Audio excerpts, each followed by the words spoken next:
Welcome to the Lone Machinist Podcast, where it's just you, the work, and your machines. What have you got going on today, Kurt? This week I will talk about fiber laser and titanium, surfacing on the Sile, and YouTube is greater than Instagram.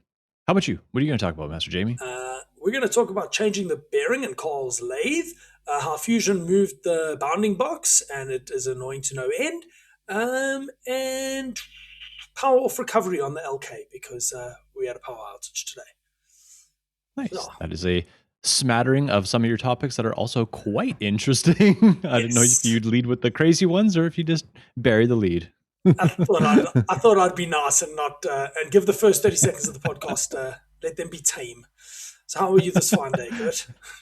I'm doing good. I'm doing good. Thanks for moving around our recording schedule because I had some engagements when we normally record, so we're recording at a slightly different hour, but I appreciate it. No worries. No problem at all. Tomorrow night we normally record on a Monday evening. Danik and I are actually going to pick up our membership cards for the Gauteng Mountaineering Club, I think. I don't know. Mountaineering Club of South Africa. We haven't got around to going to pick the cards up, so we're going to go pick them up tomorrow night in our normal recording slot. Ooh, where are you going mountaineering? We're going to go walk on a hill. Because, as has been stated before, hiking consists of start walking, stop when you get to the end. So, we were actually meant to go on a 2-day hike over this past weekend, this weekend, but Danica's friend who was going to come with us had an engagement, so that's getting pushed out a few weeks. Oh, fun. But fun times, yes, go walk on a hill. It's, not my first choice in hobby. But we do what our loved ones require. So, what do you want to lead with? I don't know. You have so many nice things. Bandsaw question mark. So, that leads into basically every other topic of mine, but I'll summarize it. So, for this fidget I've been working on, I'm using a lot of blanks of titanium, and it's big titanium because I can get 2-inch titanium rounds cheaper than pretty much anything else. Ideally, I would get a little bit smaller, but the diameter I want is not easily made, hard to get. So anyways, I go with 2-inch rounds. Parting a 2-inch round of titanium on my lathe is totally doable. It's scary, but it's... I was going to say terrifying. Yeah, it's a little freaky, but it cuts just fine. I did a bunch of them, and it just, when you get down to the little nublet, I don't have a nice way to hold the bar, and I can't pass through 2 inches, so I have like slugs that I've been parting off, holding in the 3 jaw, and then just like parting discs off. I have a question. Okay.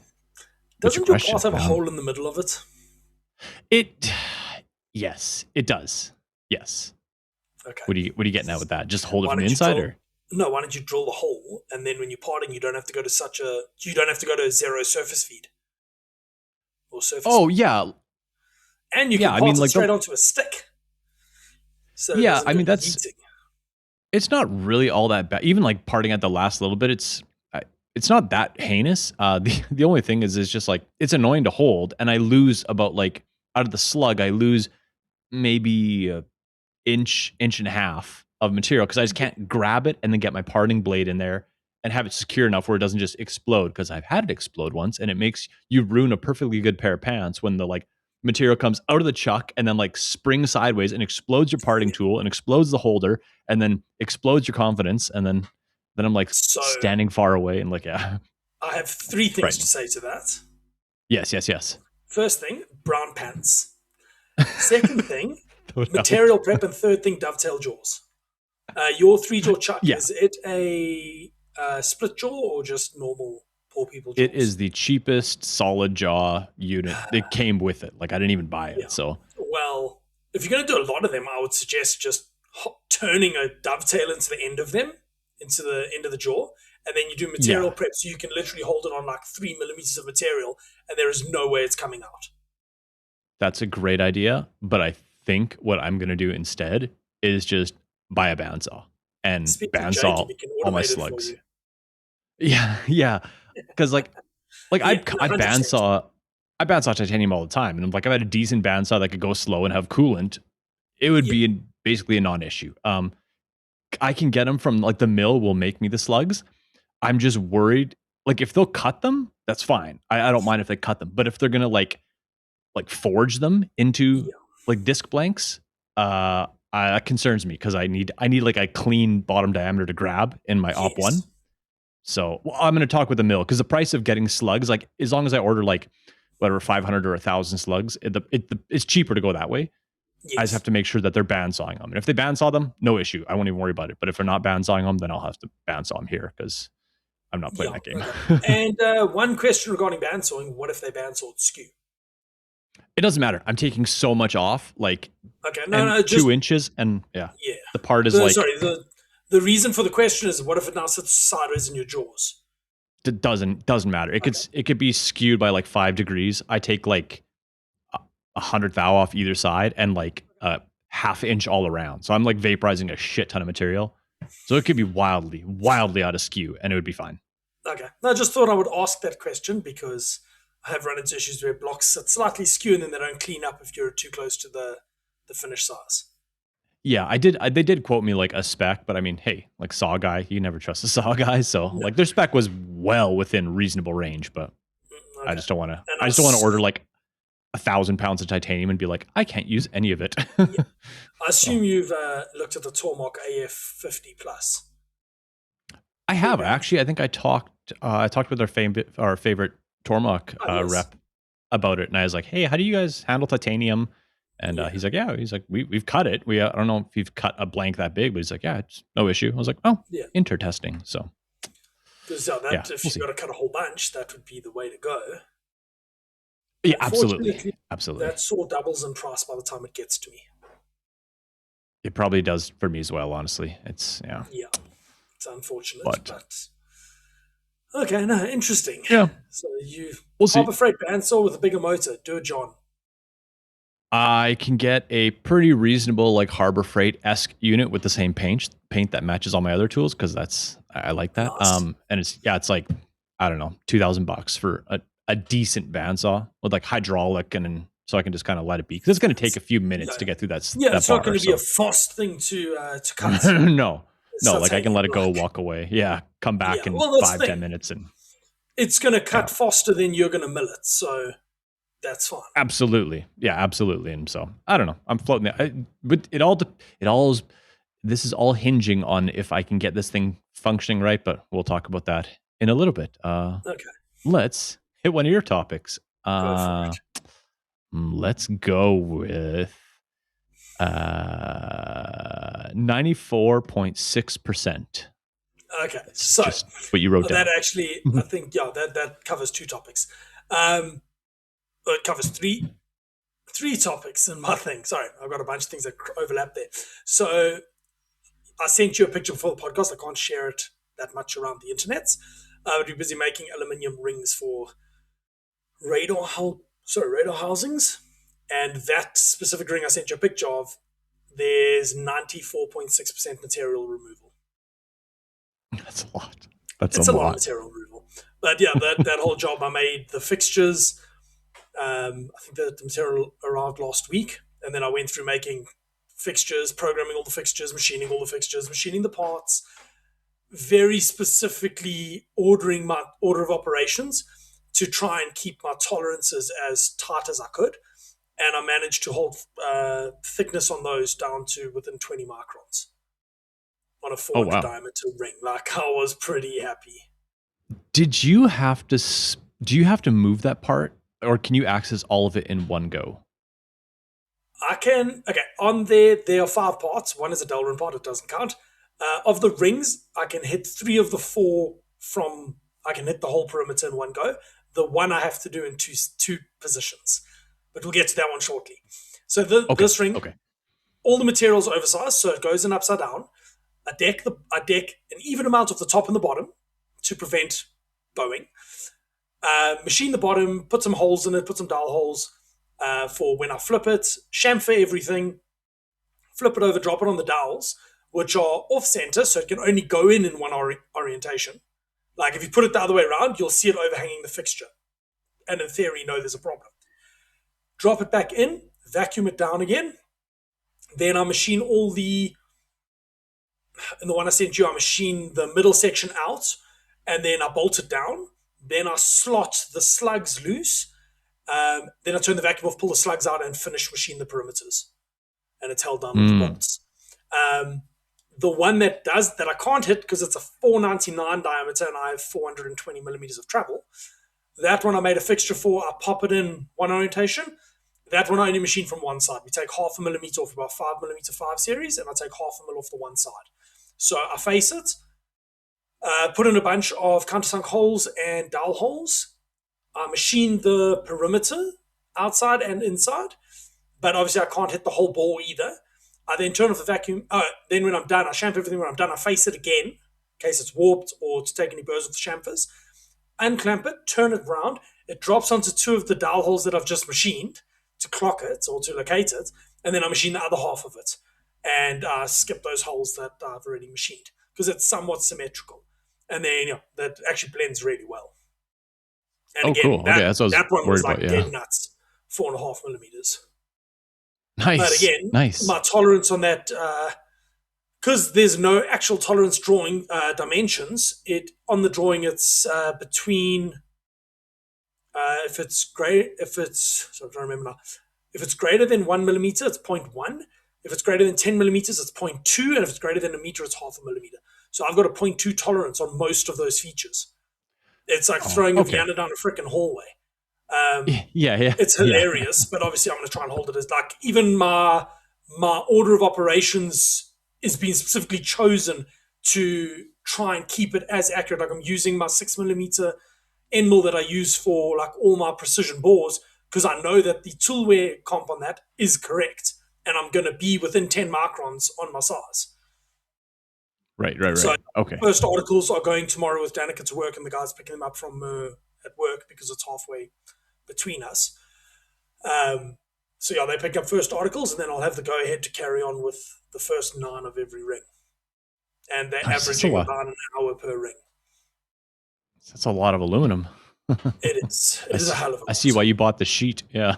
The sheets. That's the only way I could get 5 series was in the sheets. So I bought a little battery-powered circular saw, which sucks ass, and I bought 2 smaller batteries, so the battery overheats. So the battery gets warm and then detects a dip in voltage. So then, like, you'll cut the first so far on the sheet, and it's fine, and then you get that far, and then that far again, and then that far again. Because the battery, I bought the smaller battery, I should have bought the bigger one. So that's this week's problem. Go buy a bigger battery and carry on breaking that sheet down. But it's been fun. And then the Delrin parts, I just ran them all off on Saturday because I was set up and everything was dialed in. Because again, they've got tolerances where it's plus 0 minus 0.5 of a mil. So I phoned the guy in front and I'm like, listen, this is the tolerance. I'm aiming for the middle. Where do you actually want this? So I just aimed it dead down the middle and machined off all of them, sawing them off. I was going to do them in the lathe, and then I just did them in the mill because I was lazy. Nice. And it's easier to hold type tolerances on the mill. So I milled those, and that was fun. But the vacuum work holding has been interesting. The way Toolpath wants me to machine it is not right. So I take out all the adapters and go and put in slotting toolpaths for the O-ring grooves or the cord grooves. But that saved so much time just pushing it to Toolpath. Comes back, and then just strip out the shit I don't need and change odds and ends. And machining the fixtures only take about an hour to machine each fixture. And now I have them, and they're on the shelf. So for the next fixtures, I see the fixtures looked good. I liked all the ring. I liked that you did like the recessed engraving, like a little pocket with the engraving in it, so like it doesn't interfere with anything, but you can still read it. I thought that was cool. There's a lot of like nice to haves, even on the one ring is 400. I'm trying to remember now, 395. Then there's one that's 370 and one that's 350, I think. So I actually machined a ledge in so that when you put the piece of material, you're center enough because the ledge is bigger than the part. So as long as the material overhangs the ledge, you're good to go. Right. Okay. Yeah. Just trying to make my life as easier, make it as idiot-proof as possible.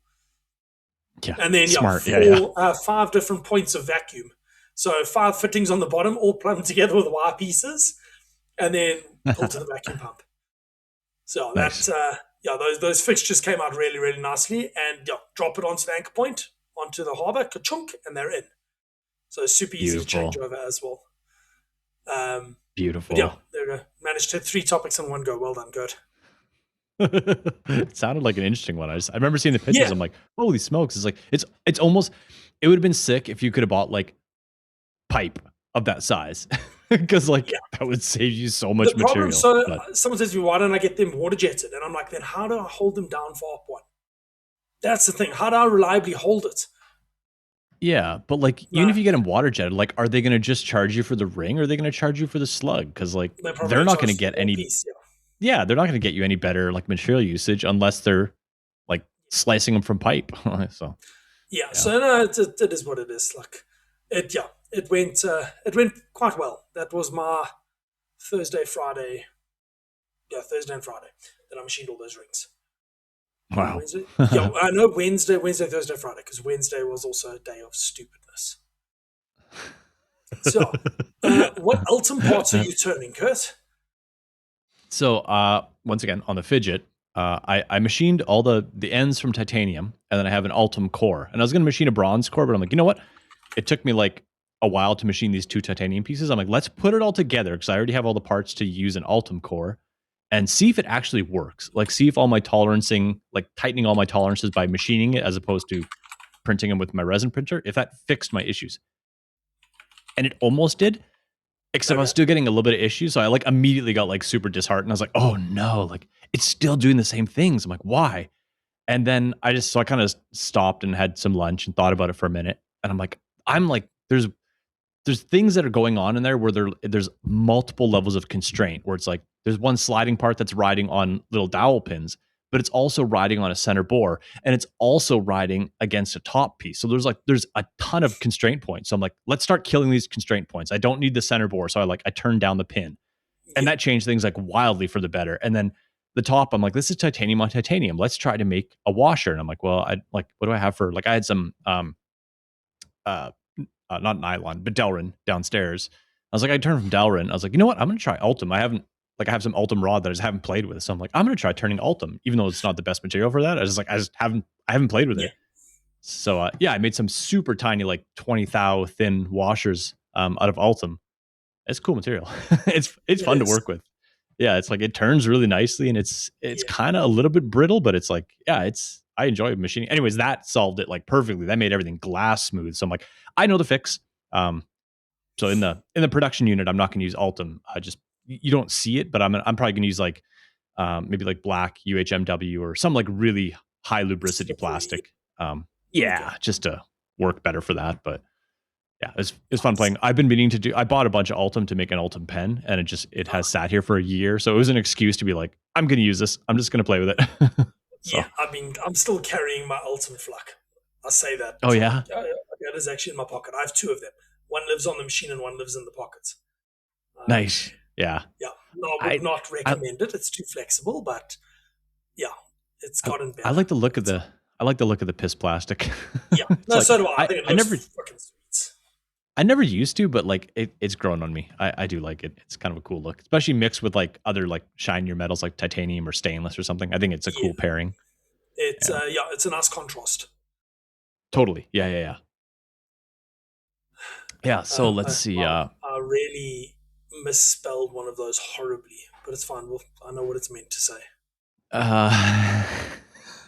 Can we talk about don't punch people? Sure, we can. So, that's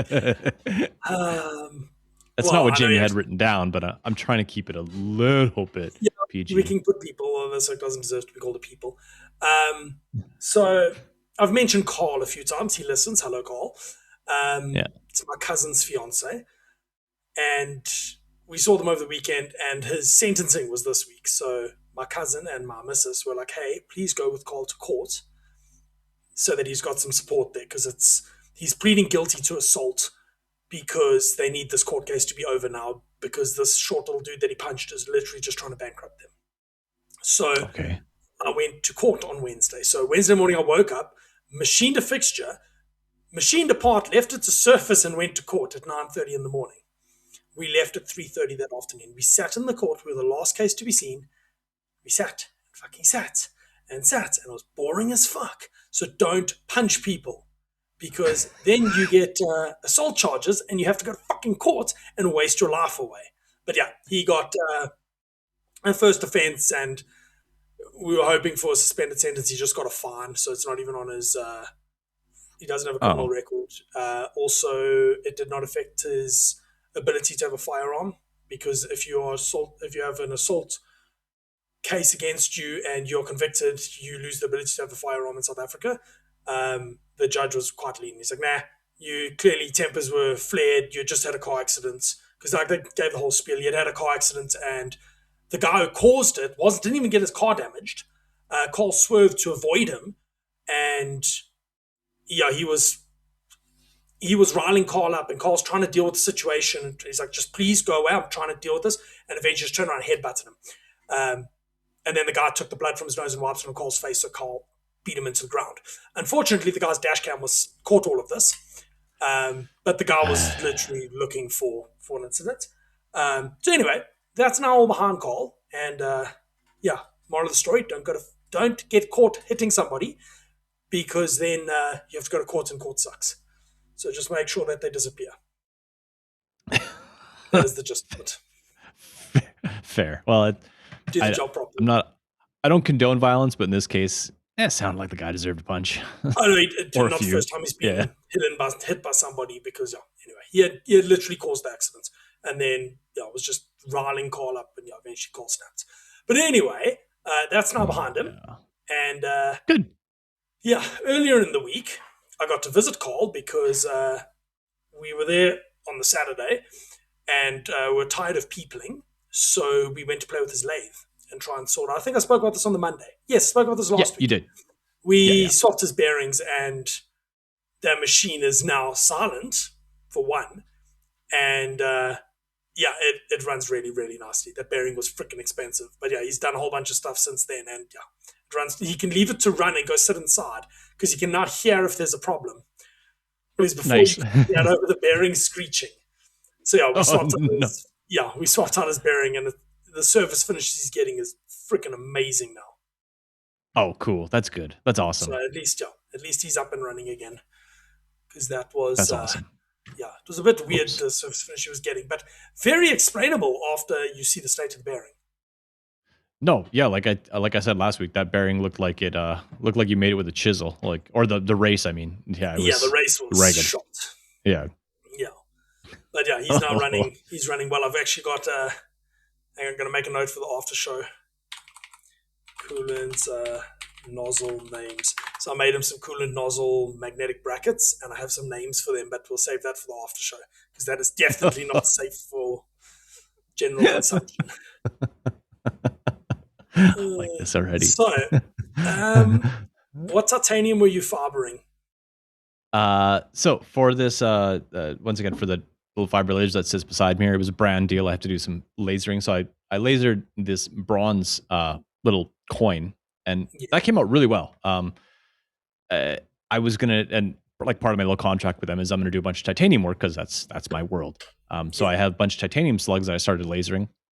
And like I talked to a ton of people that laser titanium like in a production sense, and they're like, "Oh, it's so annoying to like fiber laser. Like it's hard to get any kind of deep cut on it." It's like, yeah, of course it is, because it's like it doesn't want to be ablated. Yeah. It's horrible with heat transfer, but like basically using like similar settings to what I used on this bronze, I was able to get decent. Like it's not. This is probably 2 millimeters deep of like engraving work. I was probably only able to go about 1 millimeter deep in the same time span with the same amount of power, which works. But it's like, it's so crisp. Like everything is so crisp, because like the material just doesn't melt as easy as like bronze and brass. So you get like really nice clean edges. I like fibering it. It's like, I don't know. I didn't have any qualms about it, besides it taking way longer with way more power. Yeah. It came out super nice. Anyways, I have a whole video that a ton of clips that I have to edit together and get that approved and get that posted. So that'll be a YouTube video very shortly. Actually, probably the next one that comes out. But yeah, I had a ton. When I was doing all this fidget stuff, I just had the fibering in the background, because like it takes hours and hours and hours and hours and hours. So, but yeah, I've got to do a brand this week, a brass branding iron on the laser. Oh, nice. Okay, yeah, works pretty well. I liked lasering the titanium because it smells like sparklers. Like lasering everything else kind of smells whatever, but lasering titanium, it looks like a sparkler because titanium is so bright. Yeah. And I was like, I had the door open for a second. I was like, ooh, it smells like sparklers. Like smells like my youth. I have 4 millimeters titanium somewhere. I might just make this brand out of titanium for shits and giggles. Yeah, you like budget like tens of hours of fibering then. Yeah, then I'm not. Then I'm going to do it on a brass because that'll only take like an hour. Yeah, it'll probably take you like 20 in titanium. With a 20-watt laser because potato laser. But I do like the potato laser. I got my settings for PTG fucking dialed now for lasering PTG. Oh yeah, okay. Like really, really dialed. I did my tool tag holders, and then I'm going to be doing Cole's coolant nozzles for them. Oh, cool. Just like to throw branding on the coolant nozzles then, or? Sure, branding. Or yeah, okay. Naming Fun them. branding. Yeah. Fun Yeah. I use them for my tool tags as well. I use the fiber laser. Oh, so okay. I put PTG tool tags, and then I just throw them in the fiber and zzz them with the tool number. Nice. Yeah. I gotta.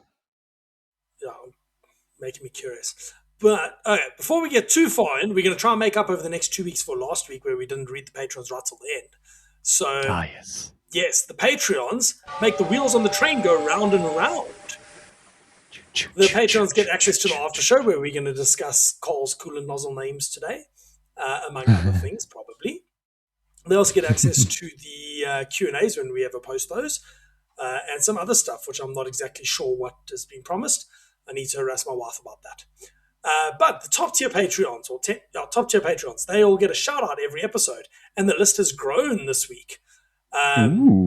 Yes, so special shout out to all our top tiers, including Jade from Benchmark 20, Luke from Fantastic, AJ from Subtract Manufacturing, and 36 other companies, Jason S., EJ from Nocturnal Welding, the Aussie Machinist, Christian Olsen, Charles Watt, Carl from Cursed Machine, Matt from Off-World Gear, Alex B., and John from 2SM Performance and Engine Tricks. You guys all make the IMTS as possible, and you guys are not the reason that IMTS is going to be what it is. We'll blame that on a big Cheeto. But yeah, thank you to all the Patreons, and enjoy the rest of the show. Back to being serious, Kurt. Yeah, thank you all. This is not making train fun. Jokes. I like train jokes. I was watching a bunch of train videos. Yeah, there's a train topic coming up shortly. We'll see when you pick it. Yes. Now I'm just gonna hunt it down. Let me see. Oh, actually, wait. I heard a thing. I can't remember where I heard it. Someone made a machine monitoring thing with a Raspberry Pi in like an hour using Claude. I tried to log into Claude today, but it wants to send me SMS verification, and SMSs on my phone are not friends. So I'm going to try again tomorrow, and I think I'm going to try force it to look on the network for the Siemens machine and see what information I can get out, and then try get it to make a Home Assistant plugin. Oh, that'd be cool. Yeah. So just have it. Interesting.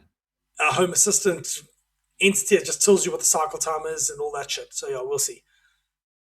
Interesting. Yeah, let me know how that goes. That could be very, very, very fucking cool. Because as far as I understand it, Siemens is shitting all that stuff out over the network anyway. All you have to do is ask for it. Interesting. Yeah. Interesting. So, cool. Okay. Yeah. Let me know how that pans out. Yeah, I don't want to get myself into a position where I'm having to support it, but yeah, I think it could be interesting. All right. I'm going to pick your topic of, I'm going to say it exactly how you wrote it. AliExpress electric pressure. Yes. So after last week's episode, Kurt and I were chatting, and I sent him a link for a Polish sausage polisher. Oh yeah, the sausage polisher. Yeah. Okay. Polisher. Okay. So now we need to pressure Kurt into buying a sausage polisher. Did you have a closer look at any more of those? Sausage polishers? No. Well, yes. I mean, I won't even make that joke. Yeah, I did. I was going to say I'm married now. I don't have to pay for that anymore. I did look on.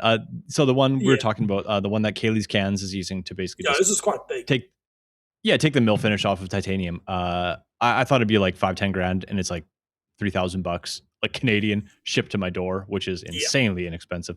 So yeah, I definitely perused a little bit. They have smaller ones and bigger ones and like tabletop ones, and I was like, interesting. So for your size parts, a tabletop one would be perfect.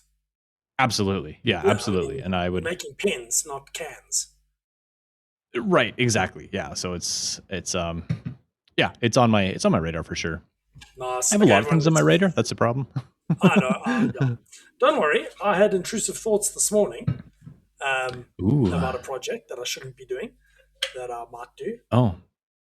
Okay. Well, this is a safe place to share. So. Yeah, I'm kind of going down the high rigidity router route again. Oh. Okay, that's a fun topic. Yeah, It I'll is. bite. So, yeah, there are a few design constraints that I have to take into account. The main one being that the Okay. LK's travel is 420 by 700. Yeah. So make a Yeah. casting it just machine my linear guide seats on the machine. So would you make a router that's bigger than your like what So purpose would it serve then? there's a couple jobs I can shove onto it. If I can make it like 300 by 300 travels or 300 by like 250 travels. So SAL, Okay. there's a couple jobs that I can shift over and then I can get rid of the slow EO. So the slow EO Okay. runs like 1, 2 jobs. That's it currently. And I could put that Mm. onto the router of justice along with a few other things. And I like building machines. No, yeah, it's 100% that. But it's cool if you actually have a little bit of a use case for it as Yeah, well. I've got a use case for it. Like there's a job, it's a recurring job. It comes around 5 or 6 times a year. That I run on the LK, but it ties up the LK for an entire like day and a half. So I could put it onto this Mm. machine and have the LK do other work. Not that I'm at that limited capacity, but I don't know. I like machines, and I kind of want to build a freaking router. I Yeah. saw a machine this morning, 5-axis router, and I'm like, or 5-axis mill. I kind of want one, but I know by the time you cost it out, it's just going to be fucking astronomical. So I was Yeah. thinking Yeah. 3-axis router, maybe a 4th-axis, uh, bed of anchor points that I can just drop fixtures onto, like Yeah. Fair, vacuum fair. chuck, chunk, or existing fixtures, whatever, that I can just drop them onto it. But yeah, I don't know. We'll see. It's probably not going to happen because I'm a responsible adult some days. Yeah, Not many of them, I but some feel of them. I feel the draw. I like same Yeah, thing. I just like building machines. Like instead of watching TV, I would rather just build a machine. Like I would 100%. like, just whatever your pastime is, if you go home and you like to build puzzles, like I Yeah. go home and I want to play with building machines if that's interesting. So, Well, the yeah. lemon tart is looking nice, but I don't like the whole moving gantry situation, the way they've got it set up. Fair. Yeah. Uh, I'm still going to have moving gantry, but my gantry will be very short coupled. So it'll be like what's the brand now?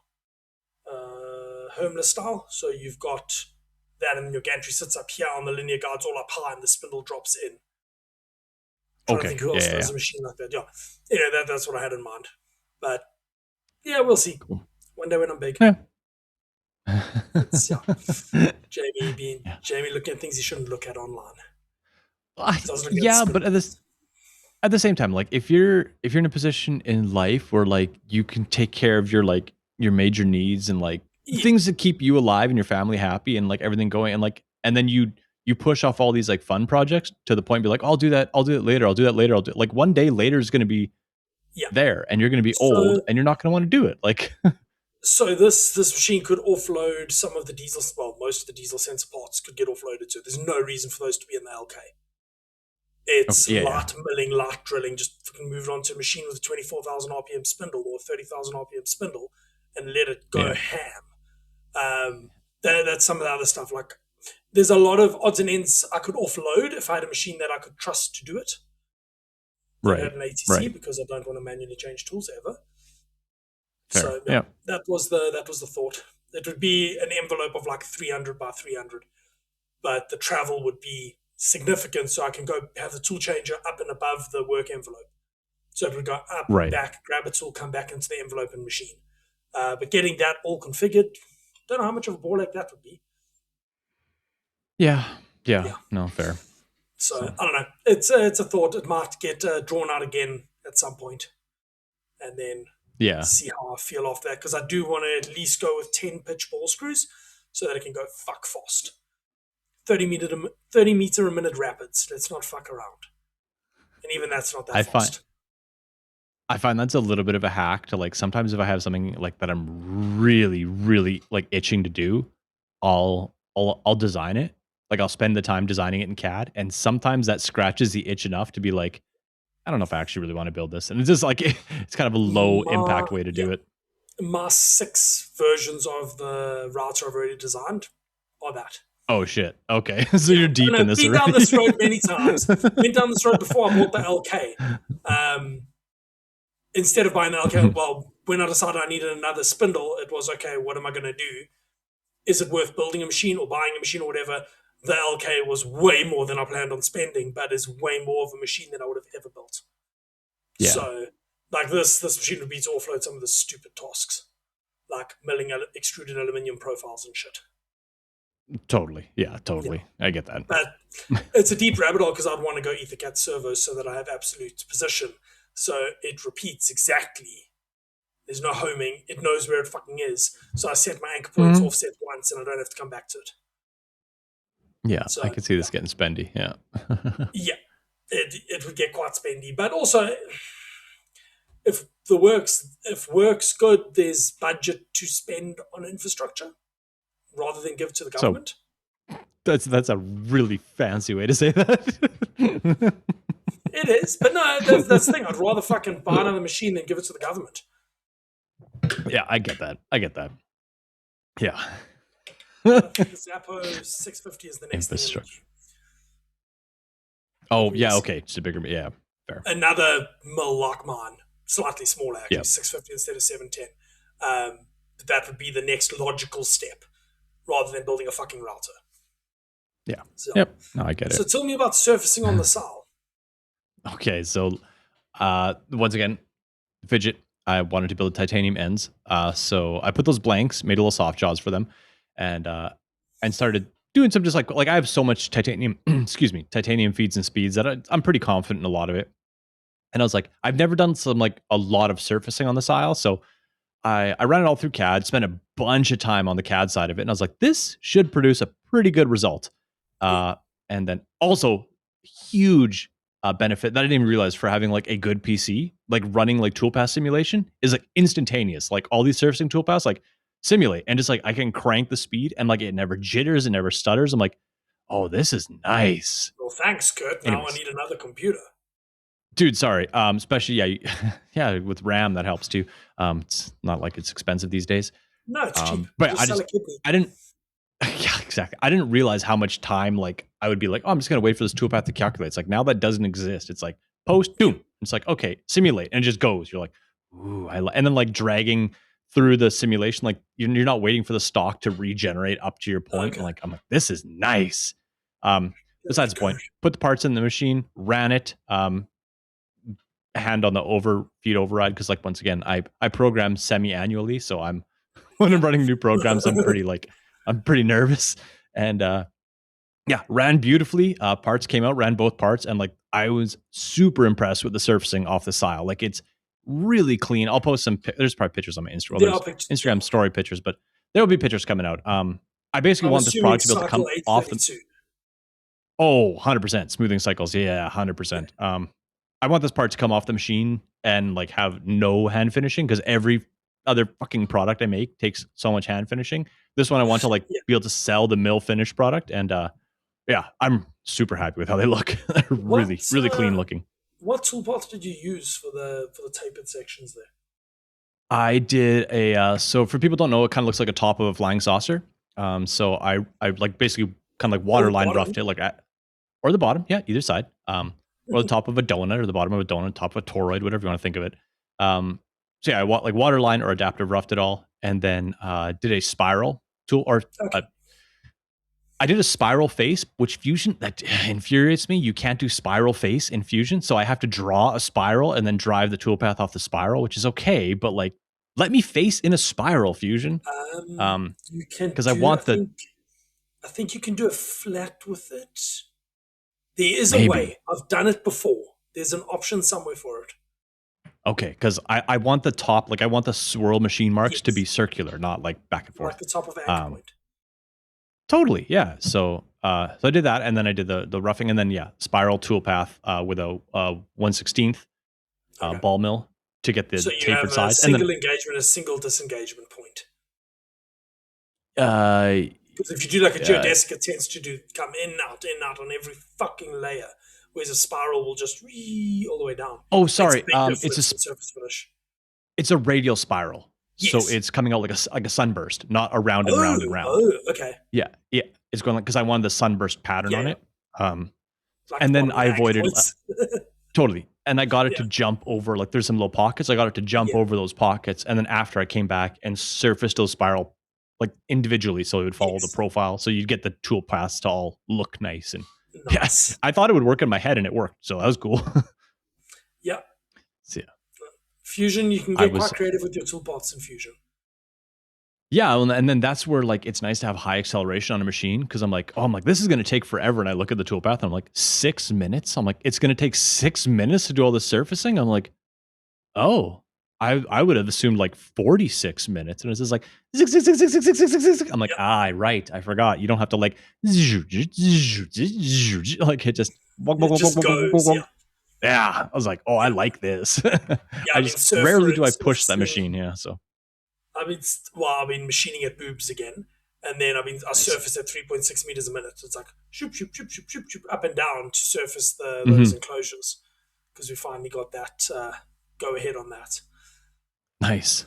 Yeah. So. Yeah. But it looked like really, really good. Thanks, man. Thank you. Yeah. The one thing I gotta F with your tool parts makes a big difference. Oh, absolutely. And like you said, do all the things of like make sure all your radiuses aren't like full engagement radiuses, and like if you can design around, like especially when you're designing your own product, like make it so you can make it. Exactly. But like the one thing I lost my train of thought here. Doesn't matter. We'll carry on. It'll come back. Oh, it was sick. Anyway, it'll come back up if it's important. Yeah, I'm sure it will. Yeah. Okay, so I'm gonna do the next one in my list there, because it's also that's a good segue. Yes, Jamie is going to be a train enthusiast now. Fusion changed the bounding box for double clicking on their fucking toolpaths. Okay. So when you go to double click and edit a toolpath, so I don't right click and say edit, I double click. They've changed the bounding box for the name to double click and change the name. They've made that box bigger and the box to edit smaller. Because I keep fucking renaming the things instead of opening. And it's like muscle movement. I go click, click, and it's like, why is it not opening? Oh, it's trying to rename it. I can't decide if that's worse or my banking app changing the font that they use. It's one of the two. It's been the most frustrating thing this week.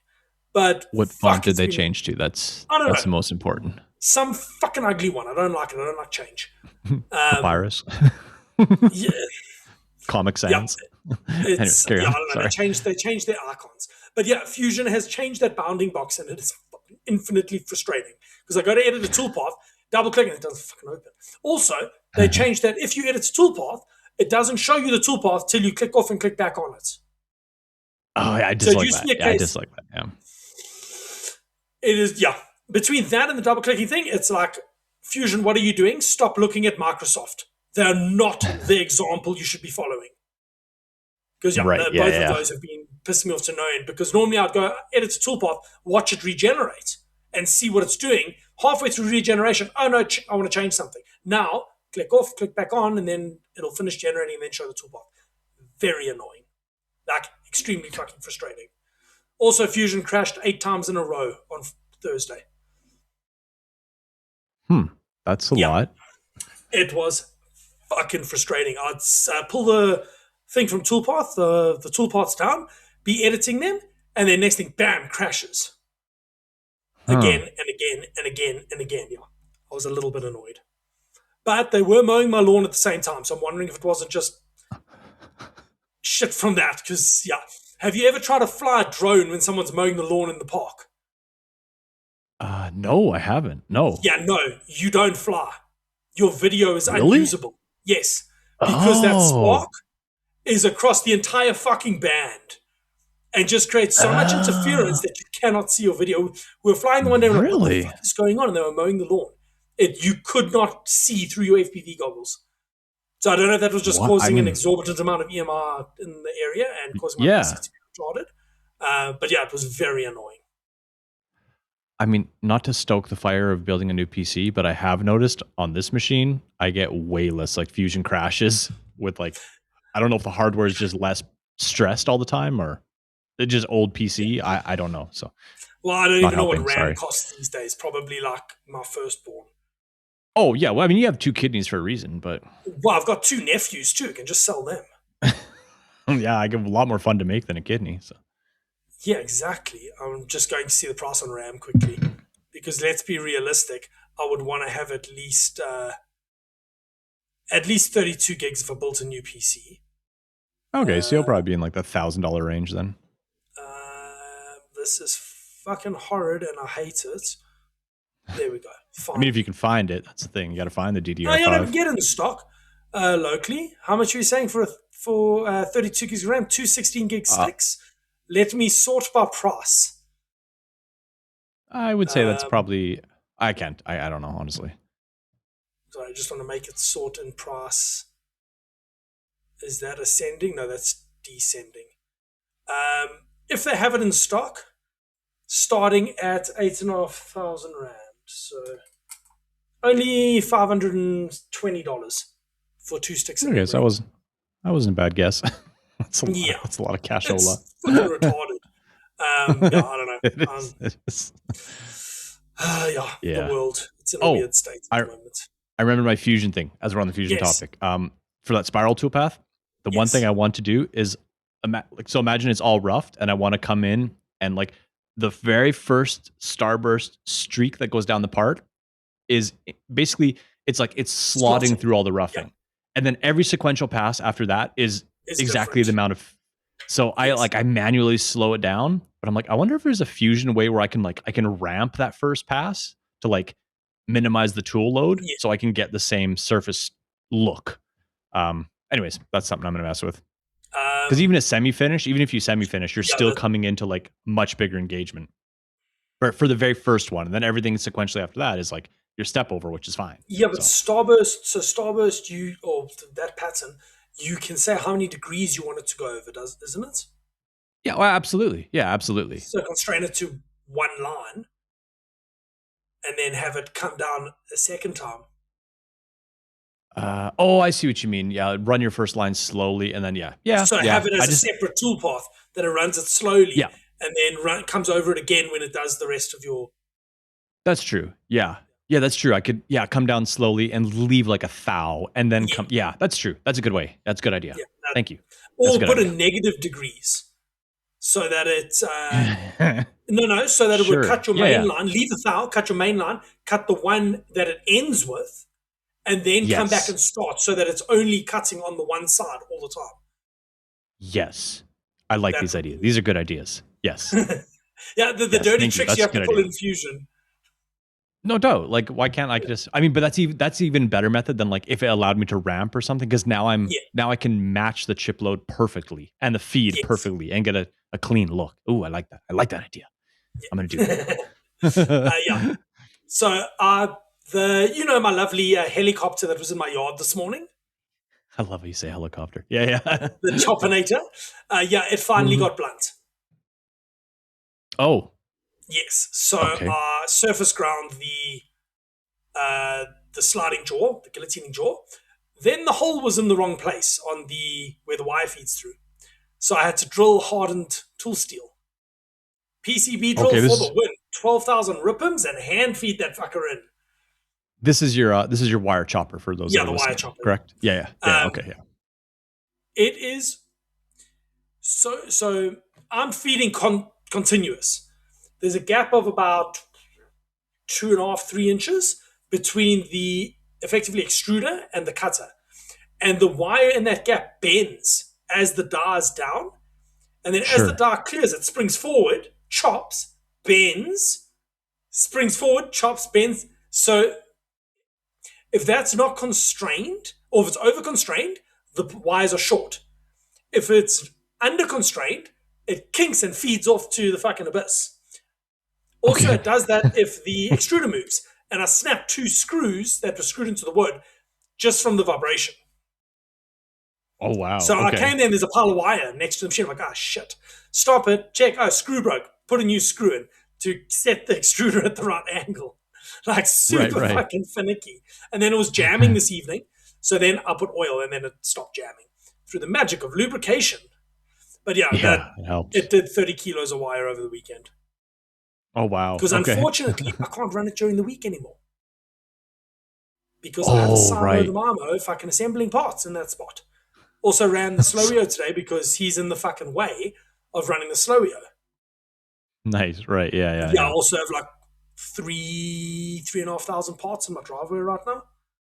Assembled parts that need Ooh. to be delivered tomorrow.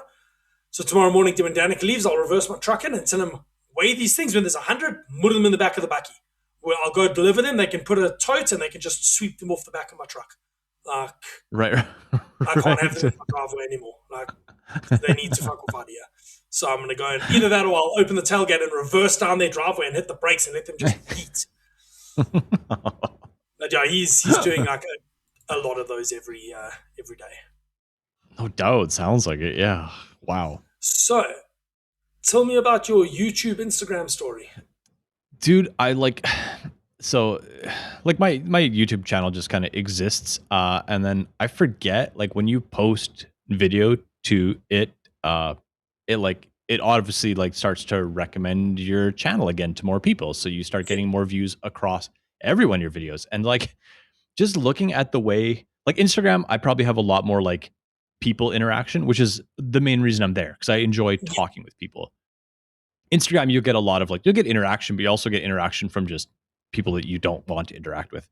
yeah, Um, like I still think the instant machinist community is one of the best machine communities out there.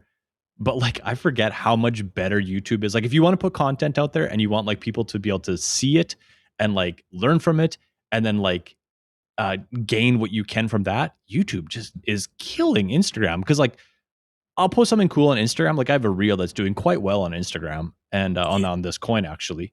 And like I get followers from it, but like it's a very small percentage. I do the same on Instagram and it's like 1,000% different of like how much reach and then people are like it's the world is not about subscribers and even the algorithm isn't about subscribers anymore, but yeah, it's just like they're so different. It's crazy. Like growth on Instagram versus growth on YouTube right now anyways just seems to be like crazy polar opposites.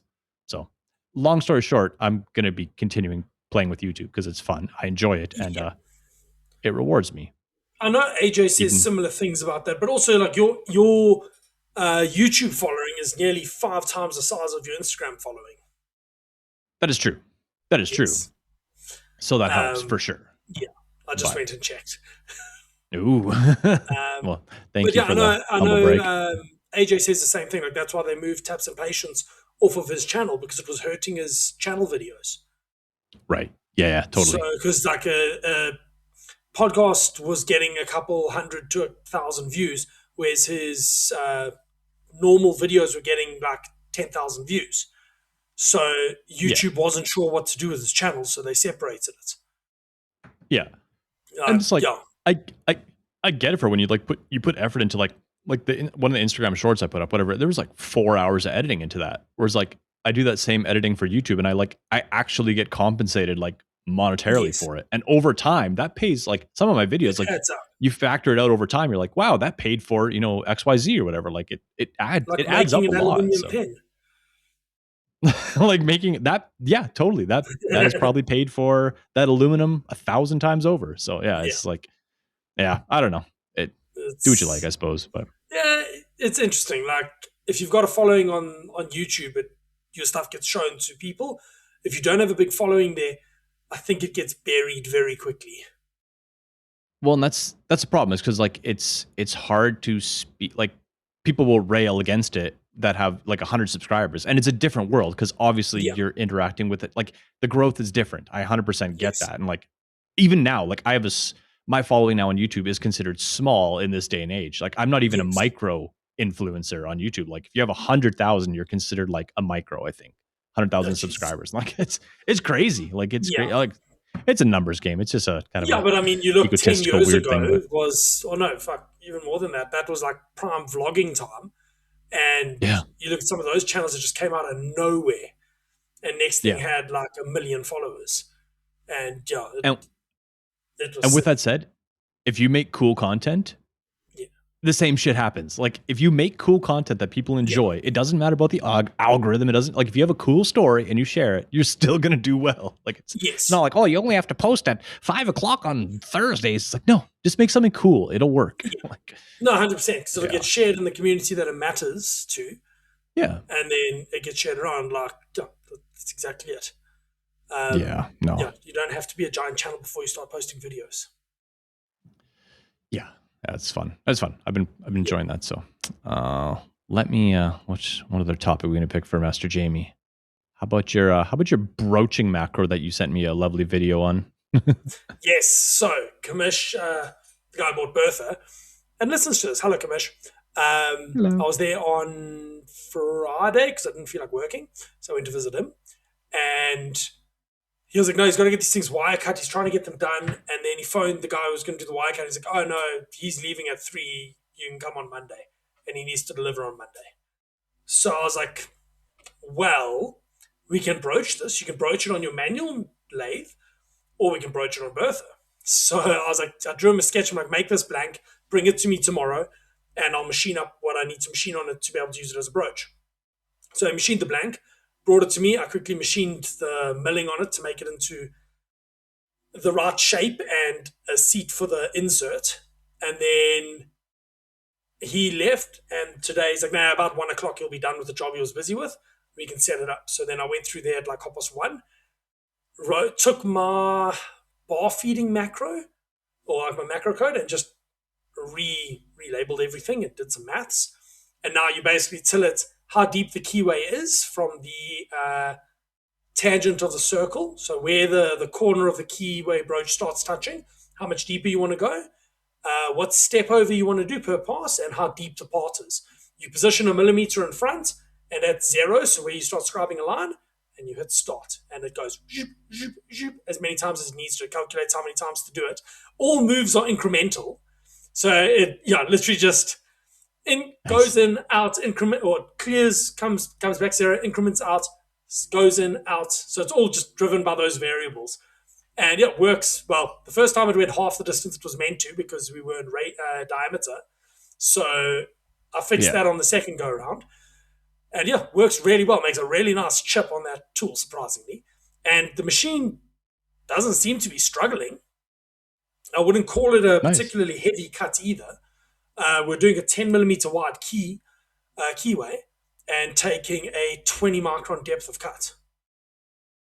Yeah, well, the chips still look respectable. Like they look like a decent beautiful. chip. We actually started at 12.5 microns and went up to 20 microns per pass. And it just goes nice. Yeah, like 400 passes to do a keyway that was 4.5 millimeters deep. But whatever, it worked. But yeah, that worked. Yeah, so I'm gonna go grab that macro from him for if I ever need it. I wrote it in such a way that it's pretty straightforward to use and pretty well labeled. So yeah, if anyone wants it, just reach out and I'm sure we can make a plan. It is obviously written for Linux CNC, but I don't see why it couldn't work for anything else that you know how to set variables on. I said, yeah, if you're writing, if you're in this world, you probably know how to do it. Yeah. It's also not particularly complicated. Like if you know how to loop your code, it's not hard because it just runs like 5 lines of code that just loop. Just hit the green button again. So yeah, pretty straightforward. And then the reason I went there is because my power went off today while I was machining at 8 meters a minute. Oh no! Oh no! Ran the part, finished when I got back, and it's fine. Oh, I wasn't moving in Z, so Z was steady. I was moving in X and Y. So it was running at 8 meters a minute and doof off. And then I heard the power spindle of the spindle spinning down for like 2 or 3 minutes. Ooh. That was fun. Didn't leave. I guess if it was just roughing or? Yeah, it was doing the floor finish as well, but didn't make any difference. Oh, the more annoying thing was I thought I switched everything off, but I didn't. I left my vacuum pump on.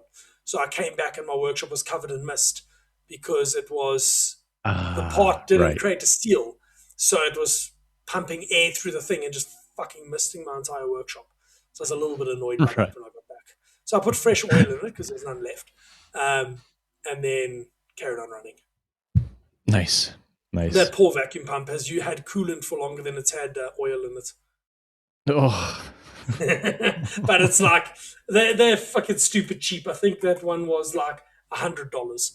So when it So you dies, got I'll your just go value buy out of it. another Yeah. one. Yeah, I'll just go buy another totally. one. Yeah. I use it on so many things. Oh my word! Can you people leave me alone? I need to set up a filter on my inbox that if anybody with a gmail.com domain emails me about nautical work holding, it just goes straight to the fucking spam folder. Yep. Because Filters save I get like lives. six emails a day asking about my store. Someone asked, "Can I speak to the owner of Nautical Work Holding?" It's like, no. And then I got a long spiel about how they can optimize my SEO. Yeah. Yep. I just filter all of those right to the trash bin. Yeah. Yeah, I need to figure out. So, be nice and I'll pay you more. Dude, that's like I was talking with my wife. I was dealing with one of my insurance companies that deals with my commercial insurance, and they're just they're not my favorite people, put it that way. And it's always been a hassle dealing with them. And I was like, my policy was coming up for renewal, and I read the fine print on all the stuff they're covering. And I'm like, you know what? I don't really like these people. And then, so I have another company that deals with other insurance. So I'm moving everything over there because they are nice. They are nice to me. And you know what? If they quoted me more than the other company, I would just pay it because I like them and they're pleasant to deal with. They never make it like they're like, well, that's your fault because you didn't do that. It's like, I just figure it out for me. I'm paying you to do that. Just figure it out for me. Like, don't like just. And then same thing. It was like, I had to pay them and they're like, okay, well, they're on top of this. Like, you want to pay by credit card? I'm like, sure. They're like, oh, we'll have to charge a processing fee. I'm like, seriously? I'm like it was a large sum of money. I'm like, and the processing fee was like dollars and the payment was like, 1,000 or actually it was like $600-700 or something like that. But the additional fee they had to put on was like $6. And I was like, no. I'm like, you can eat that. Like, I've paid you guys thousands and thousands and thousands of dollars. You can eat that. And they're like, we can't. I'm like, I do. I sell pens out of my garage for a living and I eat the processing costs because it's like, it's not that big a deal.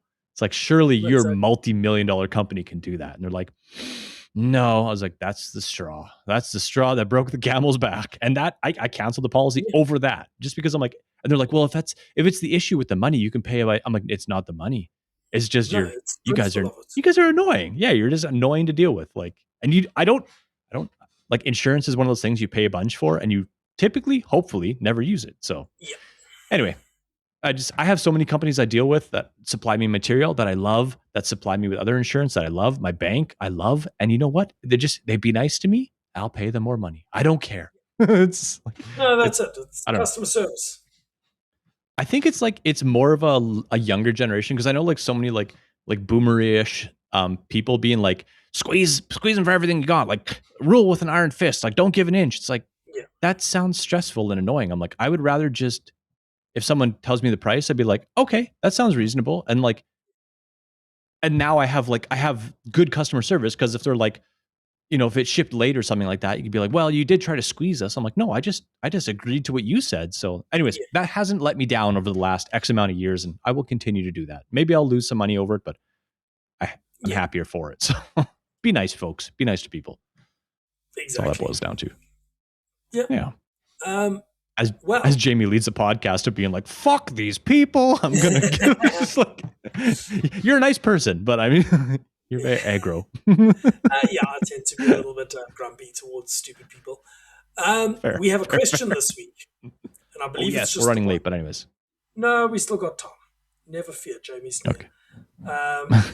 Sorry, just before we jump into that, okay, we just have the one question.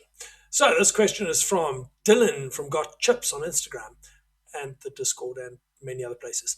How would you guys verify if an electric motor is faulty and how would you repair it? I'm going to go on a limb and assume he is referring to the spindle motor on his big-ass lathe. Yeah. So motors are tricky. Let's put it that way. because they're Yeah, induction they can be. motors. So measuring them is a little bit difficult. If there's a dead Yeah. short, yes, you'll know. But if there isn't a Yeah. dead Yeah. short, you can't actually reliably measure them with like off the shelf equipment. Yeah. I mean, like, it depends because I know me and you are like same thing. Like I didn't know Yeah. like my lathe I tore out and then I separated every single winding so I could determine like if the windings were good and then change the wiring. Like that's a little excessive. Like if you don't want to start pulling coils out of your lathe or out of your motor, it's like you said, they're all interconnected in Y or So delta. So you have the to have issue some is like if specialty you equipment. go and measure the resistance across them, and one of them between, so you, in that case, it's probably just three phases going into the motor. It's a Fanuc servo.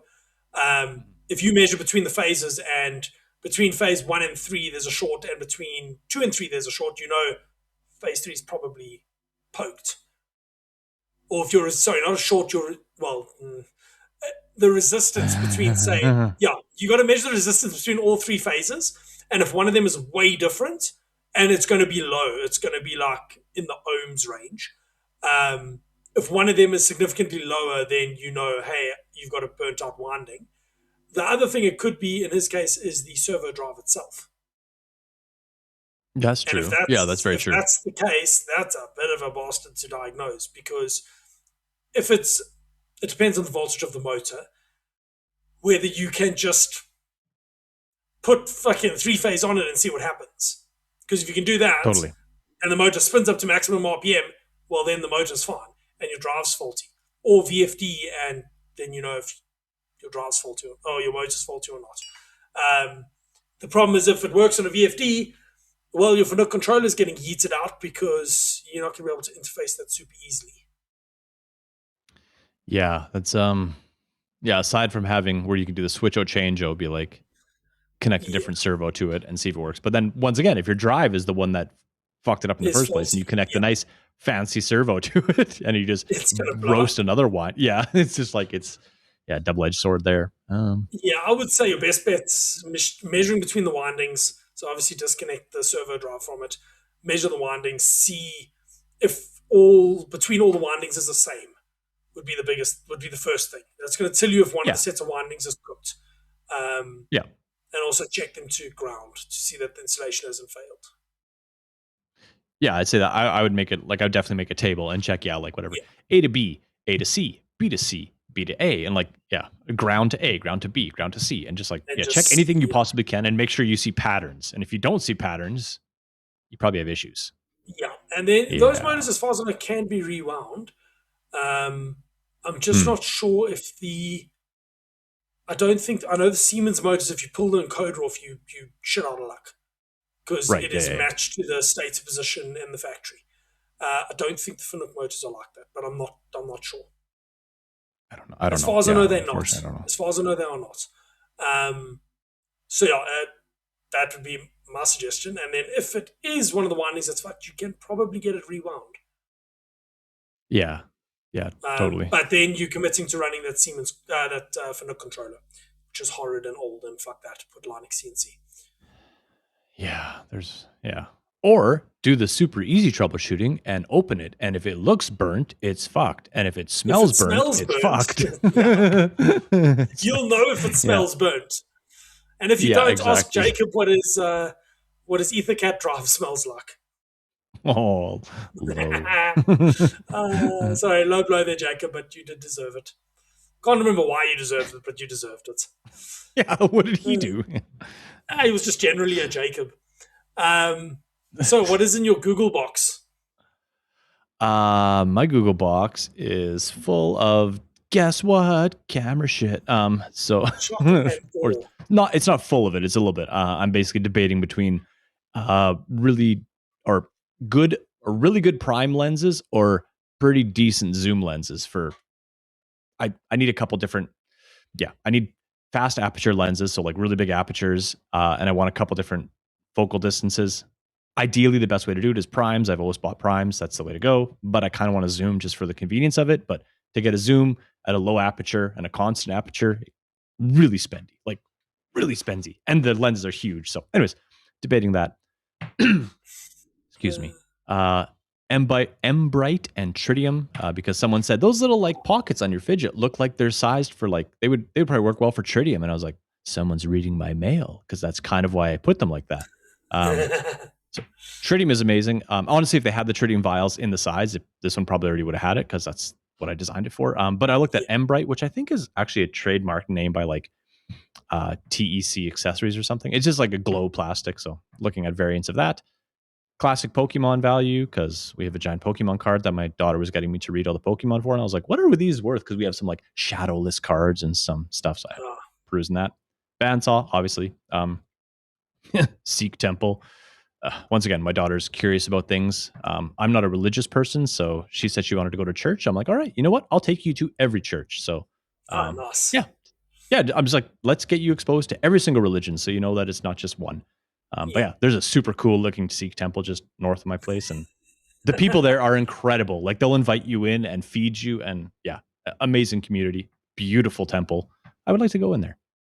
And lastly, I think it's RTA YouTube. I'll have it linked in the show notes. This guy makes, I think it's mostly he was making parts for like Audi R8, what I remember. Okay. And he makes cool videos around like building little products, and just the video he shoots is beautiful. The products he makes are incredible. Just really nice attention to detail, really pleasing to watch. So I'll link him in the show notes if you're into that kind of stuff.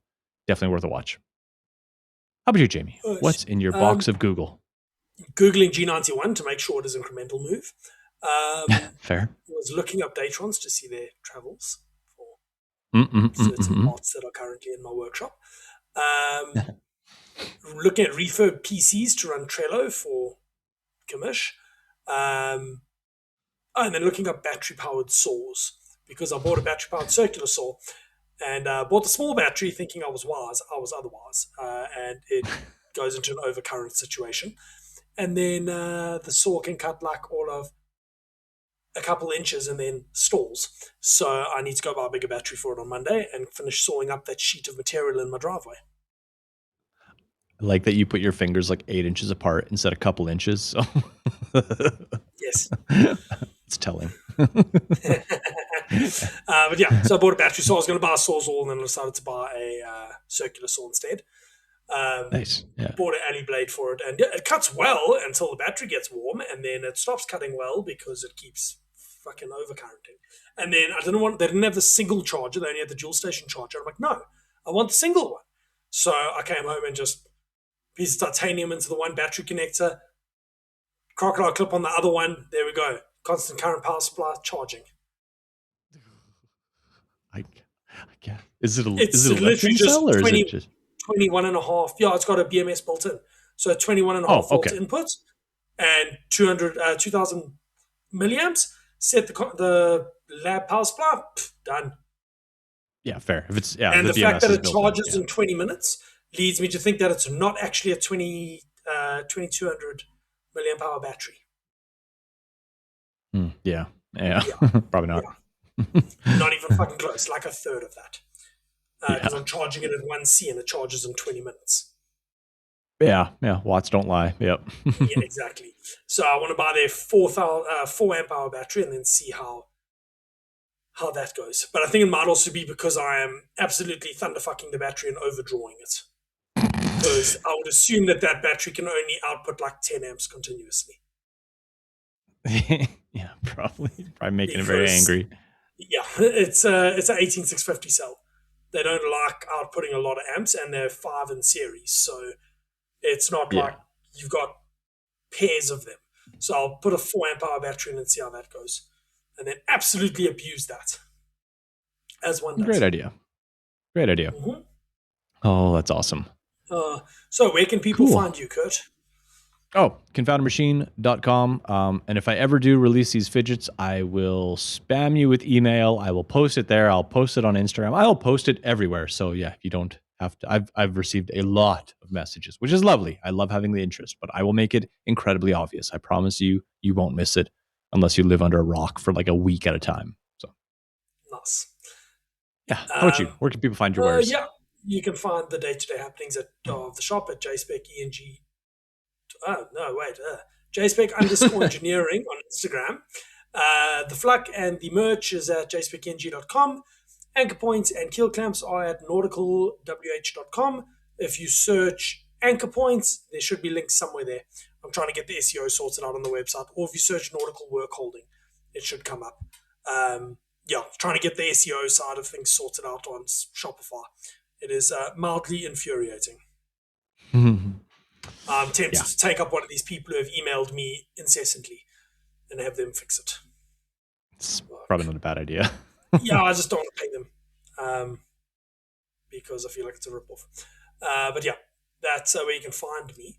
What are you up to tomorrow, Kurt? Because it is, well, you got the rest of the day, but yeah.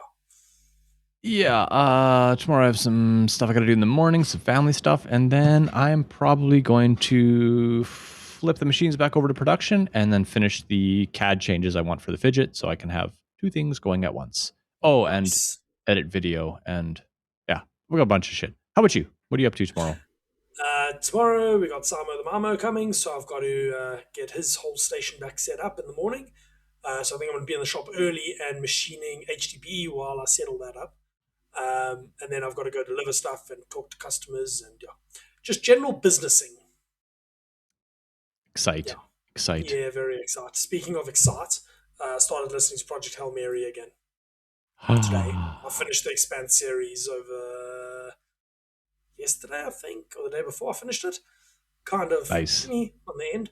But yeah, busy with Project Hail Mary because I'm going to watch it on Friday. I don't know if I'm going to watch it with Danica. I might just go watch it during the day. Or wait for it to get home and go watch it in the evening. Not sure yet. My wife is... I can go watch it on Thursday, but that'll be late at night, and my wife does not do so well with that. My wife's like halfway-ish through right now, so she's getting to certain she hasn't parts, got to the world's greatest line in any book ever. No, she has not. But every time we're talking about things now, she goes, good. Yeah. Lovely. Oh, wait until she gets to that scene, and then it's going to be fist me. Oh yeah. Well, it's not. Let's leave that. Let's leave that one alone. Yeah, leave that one alone. Sweet. And on that lovely note, thank you to everybody for listening, and we will see you next week. Take care, all.